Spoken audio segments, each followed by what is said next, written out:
Nima uchun papillomalar paydo bo'ladi? Ularni murakkab va xavfli usullarga murojaat qilmasdan olib tashlash mumkinmi?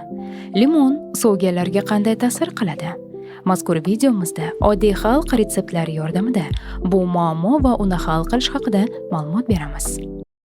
Doktor Uz ilmga asoslangan sog'lik maslahatlari. Ko'pincha savol tug'iladi. Bu turdagi neoplazmalar o'rtasida farq nima? Umuman olganda ular bitta va bir xil. Kundalik hayotda biz bir nechta neoplazmalarni so'gal deya atashga odatlanganmiz. Ammo rasmiy ravishda ular papillomalar deya ataladi. Nima uchun umuman so'gallar paydo bo'ladi? Buning asosiy sababi insondagi papilloma virusi hisoblanadi. Uning tashuvchilari dunyo aholisining ko'pchiligidir. Ammo hammada ham bu virus terida so'gal o'sishi bilan namoyon bo'lmaydi. Immunitet tizimining zaiflashuvi bu muammoning kuchayishini rag'batlantiradi. Tana neoplazma hujayralarining shakllanishiga to'sqinlik qila olmaydi va ularning soni tobora ko'payib boradi. Bu muammoni qanday hal qilish mumkin? Afsuski, inson papilloma virusini to'g'ridan-to'g'ri davolash hali ishlab chiqilmagan. Tanada uning rivojlanishidan himoya qiluvchi faqat emlashlar mavjud, ammo ular faqat yoshlikda amalga oshiriladi. 30 dan keyin agar ular ilgari amalga oshirilmagan bo'lsa, bunday emlashlarning foydasi bo'lmaydi. Biroq bu virusga ta'sir qilishning ikkita samarali usuli mavjud. Birinchisi immunitetni mustahkamlash.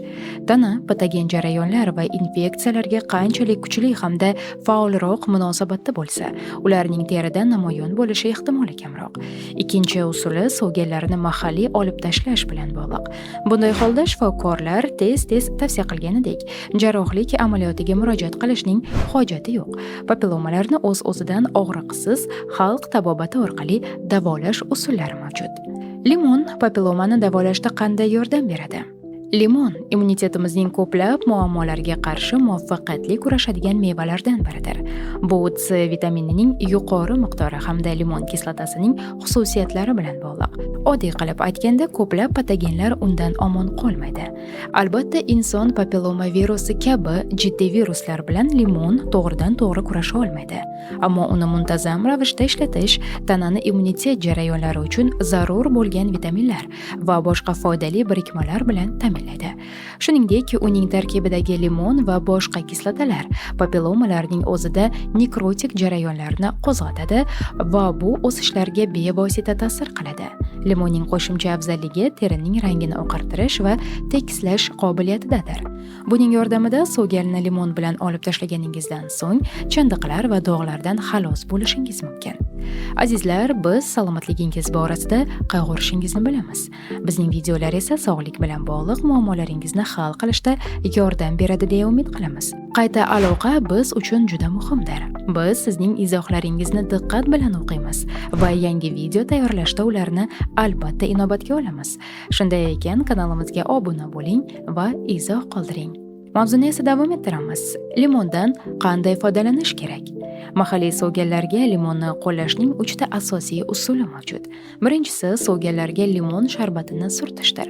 Buning uchun bitta limon sharbatini siqib oling, unda paxtani namlang va papillomani ehtiyotkorlik bilan yog'lang. Ushbu muolajani kuniga 5 martagacha takrorlang. Davolash kursi so'gal yo'qolguncha davom etadi. Ikkinchi usul limonli malhamni tayyorlashni talab qiladi. Buning uchun go'sht maydalagichda bitta limonni qobig'i bilan birga maydalang. Bazilin qo'shing va quruq bo'lguncha aralashtiring. Bazilin miqdori tayyorlash jarayonida aniqlanadi. Malham papilloma yuzasiga yopishish uchun yetarlicha qalin bo'lishi muhim. Malhamni surting va so'rilishini kuting. So'ngra ustidan yana surting. Aytish kerakki, bunday doimiy ta'sir asta-sekin papilloma tuzilishini buzadi. Uchinchi usul esa limonli kompress. Faqat bir tilim limonni kesib oling, uni so'gal ustiga qo'ying va bandaj bilan mahkamlang. Birinchi marta 20-30 daqiqa davomida bunday kompressni bajaring. Bu limon sharbatiga allergiyangiz yo'qligiga ishonch hosil qilish uchun kerak. Hech qanday salbiy reaksiyalar bo'lmasa, bunday kompressni bir kechaga qoldirishingiz mumkin. Bu so'gallarning yo'qolishini tezlashtiradi. Yana bir dolzarb vosita esa limon yog'i. Buning uchun limonni go'sht maydalagichidan o'tkazing. Olingan aralashmaga zaytun moyi qo'shib, qorong'u joyda 2 hafta davomida saqlang. Ushbu moydan kuniga 2 marta foydalanish mumkin. Aytish kerakki, mazkur mahsulotlarning har qandayini quruq sovganlarga qo'llashda avval ularni bug'lab olish kerak. Buning uchun yarim soat davomida sovganlarga vanna qilinadi.